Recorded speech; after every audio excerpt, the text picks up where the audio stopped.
Local 10 News, a frightening beating on the sands of South Beach. A tourist and her friends say they were enjoying their time in the sun when they were harassed and attacked. Local 10's Ian Margot spoke with one of the victims and is live with the exclusive. Ian. Yeah, just imagine you're hanging out on the sand, maybe you even fall asleep in the sun, and then suddenly you're being punched by someone you've never met for absolutely no reason. That's exactly what happened yesterday, right here. An unprovoked attack on Miami Beach Tuesday. It's unfortunate this kind of violence has happened. Deanna Anderson is in town from Houston visiting a friend who lives here in Miami. On Tuesday, the two of them were sitting under an umbrella at South Point Beach when a woman nearby started shouting at her. I didn't really even notice this woman until she's facing the beach. So her back was to us the whole time and she just turned. The woman yelled some things in Spanish, but Anderson didn't think anything of it until the woman walked over and started getting aggressive. She sort of pushed on me a little bit, trying to start a fight. After a few seconds, the woman, clearly intoxicated, walked back to her chair, and Anderson and her friend moved away from her to another spot nearby. But then, right after Anderson says she drifted off to nap in the sun, the woman came back and just started wailing on her. Stop! Cell phone video shows a man working nearby running over and pulling the woman away. During the encounter, she called Anderson gay slurs and commented on her short haircut. But by the time police got there, she and the man she was with were gone. The point is that she thought what she thought, and based on those hateful thoughts, took action on it. So, and that kind of thing I think needs to be talked about. So Miami Beach police did take a report about this, and if the woman is found, she could face a battery charge. As for Anderson, she says, look, I'm just trying to enjoy the rest of my time here in South Florida. Live on Miami Beach, I'm Ian Margle, Local 10 News. Breaking news in South LA where deadly gunfire broke out at a street takeover. Yeah, we know one man was shot and killed. CBS News' Carl Finstrom live at the scene with the investigation. Carl, what can you tell us this morning?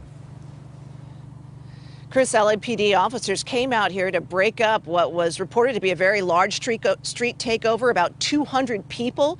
Take a look, though, right across the street. You can see there is a car wash that has been sealed off because once they got here, officers said they were flagged down by people saying someone had been shot. We could actually see a bullet hole in a sedan that is kind of sealed off as evidence here. Also, numerous evidence markers on the ground. A detective confirmed that this is where a man in his 20s was shot. They say his friends put him in a truck, were headed to the hospital when an ambulance intervened, tried to help. The man did die at the hospital. Let's go to video now of the moments before that shooting.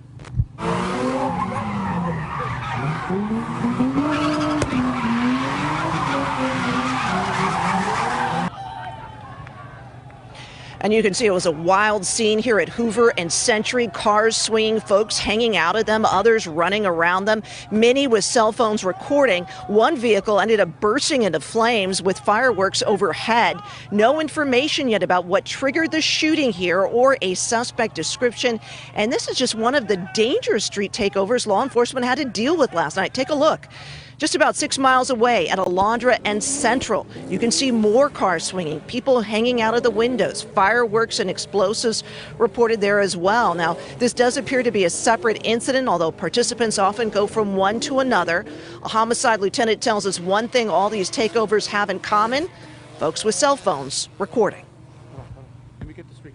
Well, most individuals do place things on social media, and so if someone did have anything that they captured on their cellular phones, we'd like for them to share it with us.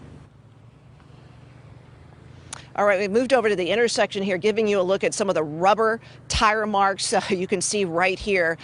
Quite a bit of activity here last night, illegal activity, very dangerous. And sadly, again, Chris Marcy, someone has died because of this. They believe these are related, although not sure exactly how, but they're looking into that right now. We'll bring you more information as we get it. 3 people were killed in a shooting in Downey while attending a house party.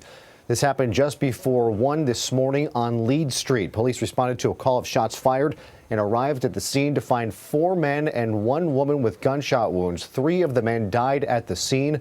That 4th man and the woman were taken to the hospital with non-life-threatening injuries. Police say at this point they are not looking for any suspects. which means they believe the shooter is among the dead. Asking for your help tonight finding the suspects behind a deadly shooting in the Bronx. The NYPD has released this surveillance video. Investigators say yesterday afternoon at about 1:30, the suspects got out of a gray Honda Pilot. This was near East 156th Street and Melrose Avenue in the Melrose section of the Bronx, and opened fire and then took off. A 19-year-old riding an electric scooter was killed. If you can help identify the suspects, you are asked to contact police. After yet another week of horrific gun violence in America, thoughts this morning from Dr. Megan Ranney, emergency physician and Dean of Public Health at Brown University in Providence, Rhode Island. I am an emergency room doctor. I can tell you firsthand, the damage from an AR-15's bullet is almost indescribable. It creates gaping holes. It liquefies organs. It is rarely survivable. But as shocking and horrifying as each mass shooting is, what I see in the ER, day in and day out, are mostly handgun injuries. And these are horrible too. Suicides, domestic violence, community violence, and more.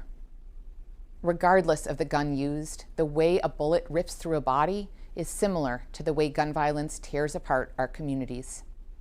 Each bullet leaves a ripple effect, not just for the victim, but for their parents, their children, their siblings, and their friends.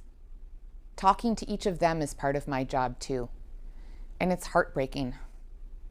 We need to start treating gun violence the same way we treat other public health crises, drunk driving, heart disease, even COVID. We can prevent gun violence before it lands people in my ER.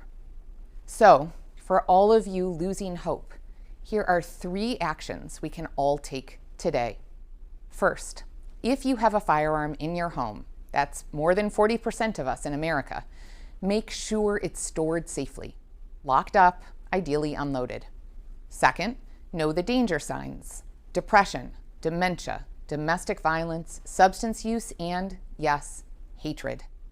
Finally, if someone you know is showing those danger signs, do everything you can to put time and distance between them and a gun while they're at risk of hurting themselves or others.